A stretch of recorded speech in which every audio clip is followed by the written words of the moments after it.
চীনে যখন কোনো বড় নির্মাণ প্রকল্প শুরু হয় তখন একটি অদ্ভুত কিন্তু দারুণ পদ্ধতি ব্যবহার করা হয়। পুরো নির্মাণ এলাকার চারপাশে প্রথমেই একটি বিশাল বেলুনের মতো কাঠামো তৈরি করে দেওয়া হয়, আর এরপর সেই বেলুনের ভেতরেই চলতে থাকে পুরো নির্মাণ কাজ। শুনতে অবিশ্বাস্য মনে হলেও বাস্তবে এমনটাই করা হয়।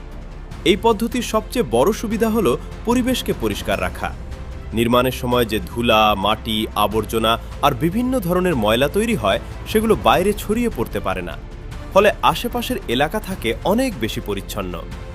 এর পাশাপাশি আরেকটি বড় সুবিধা হলো শব্দ দূষণ কমে যাওয়া। বড় নির্মাণ কাজে যে প্রচণ্ড আওয়াজ তৈরি হয় সেই শব্দ বেলুনের ভেতর আটকে থাকে এবং বাইরে থাকা মানুষজনকে তেমন বিরক্ত করে না। এই কারণেই চীনে এই পদ্ধতি ধীরে ধীরে জনপ্রিয় হয়ে উঠেছে। এখন প্রশ্ন আসতেই পারে, বেলুনের ভেতরে যদি কাজ হয় তাহলে শ্রমিকরা কিভাবে স্বাভাবিকভাবে শ্বাস নেন? এই সমস্যার সমাধানও করা হয়েছে বুদ্ধিমত্তার সঙ্গে। বিশাল কাঠামোর গায়ে বসানো থাকে শক্তিশালী বড় বড় ফ্যান, যেগুলো নিয়মিত ভেতরে তাজা বাতাস সরবরাহ করে, ফলে শ্রমিকরা স্বাভাবিকভাবেই কাজ করতে পারেন।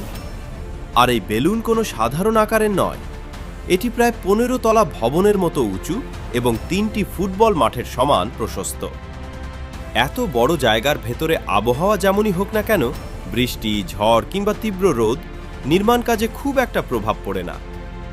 সবচেয়ে অবাক করার মতো ব্যাপারটা ঘটে শেষে।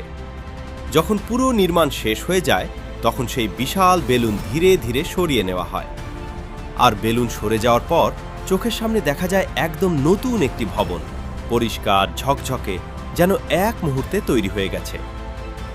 চীনের কাছ থেকে অন্য সব দেশের শিক্ষা নেওয়া উচিত যে কিভাবে পরিবেশ ঠিক রেখে উন্নয়ন অব্যাহত রাখা যায়।